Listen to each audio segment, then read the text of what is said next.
உங்களுக்கு தெரியாத 5 HTML ஹேக்ஸை இந்த வீடியோவில் பார்க்கலாம். நீங்கள் பிகினராக இருந்தீங்கன்னா ரொம்ப யூஸ்ஃபுல்லாக இருக்கும். மறக்காம இந்த ரீலை சேவ் பண்ணிட்டு உங்கள் ஃப்ரெண்ட்ஸுக்கு ஷேர் பண்ணுங்க. ஃபர்ஸ்ட் ஒன்று பார்த்தீங்கன்னா பாய்லர் பிட். ஸ்டில் HTML நிறைய பேர் ஹெட் பாடி HTML சொல்லி டைப் பண்ணிருக்கீங்க. அப்படி பண்ணுறது பதிலாக ஷிஃப்ட் எழுத்து எக்ஸ்க்ளமேட்டரி சிம்பிள் போட்டிங்கன்னா இந்த மாதிரி எமோட் அப்ரிவேஷன் சொல்லிட்டு வரும். என்ட்ரு கொடுத்தீங்கன்னா உங்களுக்கு வந்து பாய்லர் பிட் ஜென்ரேட் ஆகும். நீங்கள் அதில் ஒர்க் பண்ணலாம். ஸோ ரெண்டாவது பார்த்தீங்கன்னா கிளாஸஸ் அண்ட் ஐடி. நிறைய பேர் டிவ்வில் போயிட்டு கிளாஸ் இல்லைனா வந்து ஹச்ஓவில் போயிட்டு கிளாஸ் அதுக்கு நேம் ஐடி நேம் அப்படி கொடுத்துட்டு இருக்கீங்க. அப்படி பண்ணுறது பதிலாக டாட் வச்சு நீங்கள் ஒரு பேர் கொடுத்தீங்கன்னா ஆட்டோமேட்டிக்காக அது கிளாஸ் ஆகும். ஹேஷ்டாக் கொடுத்து நீங்கள் ஒரு நேம் கொடுத்தீங்கன்னா ஆட்டோமேட்டிக்காக ஐடியாவாக இருக்கும். டிஃபால்ட்டாக டிவ் எடுத்துக்கும். உங்களுக்கு வேறு எதனா டேக் வேணும்னு நினச்சா நீங்கள் முன்னாடி மென்ஷன் பண்ணணும். H1 டாட் ஒரு நேம் கொடுத்தீங்கன்னா H1க்குள்ள ஒரு கிளாஸ் எடுத்துக்கும். இதே மாதிரி தான் உங்களுக்கு ஐடிக்கும். ஓகேவா? ஸோ மூணாவது பார்த்தீங்கன்னா நெஸ்டட் எலமெண்ட்ஸ். நீங்கள் ஒரு அன்ஆர்டர் லிஸ்ட் கிரியேட் பண்ணுறீங்கன்னா எப்படி பண்ணுவீங்க? யூஎல் டைப் பண்ணுறீங்க. நெக்ஸ்ட் யூஎல்குள்ள போயிட்டு எல்ஐ டைப் பண்ணுவீங்க. அப்படி பண்ணுறது பதிலாக UL less then simple LI நீங்கள் கொடுத்தீங்கன்னா ஆட்டோமேட்டிக்காக எடுத்துக்கும். ஏன்னா அந்த யூஎல் பார்த்தீங்கன்னா வாய் பெருசாக இருக்கு இல்லையா?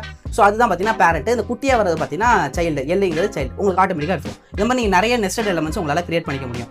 ஸோ நாலாவதாக பார்த்தீங்கன்னா இப்போ இந்த இடத்துல எல்ஐ இருக்கு இல்லையா? ஸோ எத்தனை எல்ஐ உங்களால் கிரியேட் பண்ணுவோம்? திரும்ப எல்ஐ போட்டுட்டு இருப்பீங்க. அப்படி பண்ணுறது பதிலாக எல்ஐ ஸ்டார் 3 கொடுத்தீங்கன்னா மல்டிபிகேஷன் மாதிரி. அப்போ எல்ஐ இன்ட்டு 3 3 எல்ஐ நம்மளுக்கு கிரியேட் ஆகிடும். இது உங்களுக்கு 4 வேணும்னா 4 இந்த மாதிரி நீங்கள் கொடுத்துக்கிட்டே போகலாம்.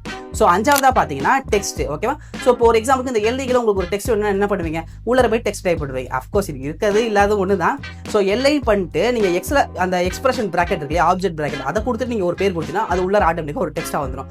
ஸோ நிறைய பேர் HTML ஹேக்ஸ் HTML வச்சு ஹேக் பண்ண போகிறான் அப்படின்னு நினச்சிருக்கீங்க. அப்படிலாம் கிடையாது. ஸோ இந்த மாதிரி நம்ம மோட் யூஸ் வீடியோஸ்க்கு நம்ம அக்கௌண்ட் ஃபாலோ பண்ணிக்கணும்.